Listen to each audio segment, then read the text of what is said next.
আসসালামু আলাইকুম, আপনাদের জন্য নিয়ে আসলাম ডিম মশলা রেসিপি।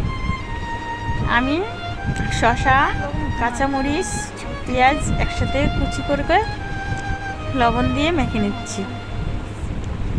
ভালোভাবে মেখে নিতে হবে। আমি এতে একটু লেবুর রসও দিয়েছি, কিন্তু অন ক্যামেরাতে দেখাতে পারিনি। তারপরে আমি ভালোভাবে মেখে নিতেছি। ভালোভাবে মিশাতে হবে যাতে মিশে যায়। এবার আমি টমেটো সস দিয়ে দিলাম। প্যাকেটে টমেটো সস দিয়ে ভালোভাবে মাখতে হবে। একবারে মিহি যাতে হয়ে যায় মশলাটা, ভালোভাবে মাখাতে থাকবো। তারপরে আমি দিয়ে দিচ্ছি তেঁতুলের চাটনি। আমি বিডি চাটনিটা নিয়েছি, আপনারা যে কোনো তেঁতুলের চাটনি দিতে পারেন। এখন তেঁতুলের চাটনি দিয়ে আবারও মাখাতে থাকবো। ভালোভাবে মাখানোর পর ডিম সিদ্ধ করার ছিলে রেখেছিলাম, এতে একটু ফালি করে মাঝখানে মশলাগুলো ঢুকিয়ে নেব।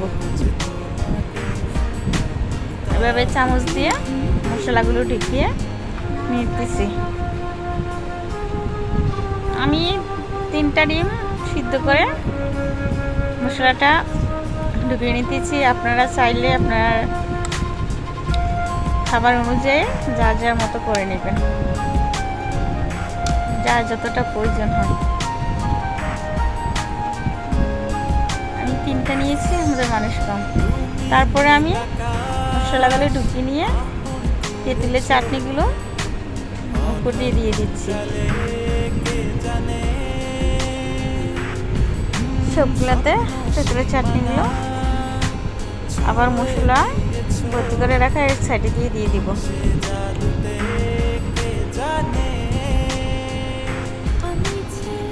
সবগুলাতে চাটনিগুলো দিচ্ছি।